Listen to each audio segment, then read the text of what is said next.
Welcome to vidonko.com। আমি সঙ্গীতা, তোমাদের ম্যাথসের teacher. চলো দেখা যাক কি প্রবলেম আছে সলভ করার জন্য। একটি বৃত্তের ব্যাসার্ধের দৈর্ঘ্য 5 সেন্টিমিটার এবং বৃত্তের একটি জ্যায়ের দৈর্ঘ্য 6 সেন্টিমিটার। বৃত্তের কেন্দ্র থেকে জ্যায়ের দূরত্ব কত হবে সেটা আমাদের নির্ণয় করতে হবে। আচ্ছা, তো তাহলে একটা বৃত্ত অঙ্কন করলাম।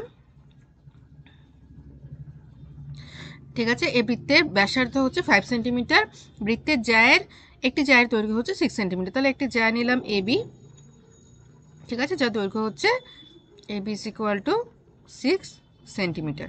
বৃত্তের কেন্দ্র হচ্ছে ও থেকে একটা লম্ব অঙ্কন করলাম জ্যায়ের ওপরে OD, ঠিক আছে।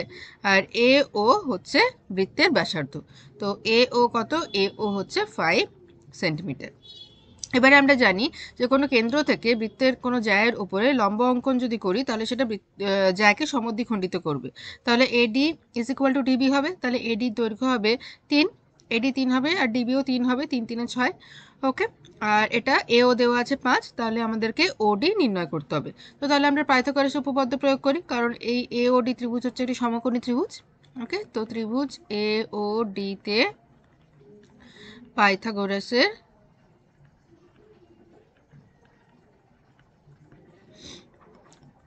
উপপাদ্য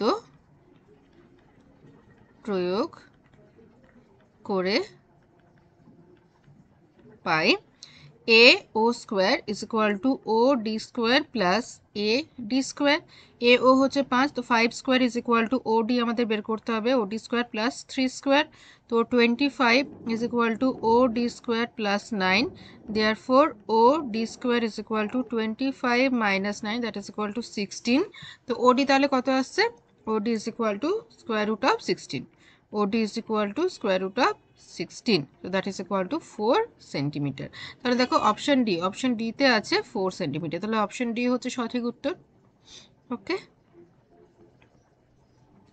thank you for watching vidonko.com। অঙ্কের আরও প্রবলেম এবং সলিউশনের জন্য আমাদের ওয়েবসাইট অবশ্যই ব্রাউজ করো।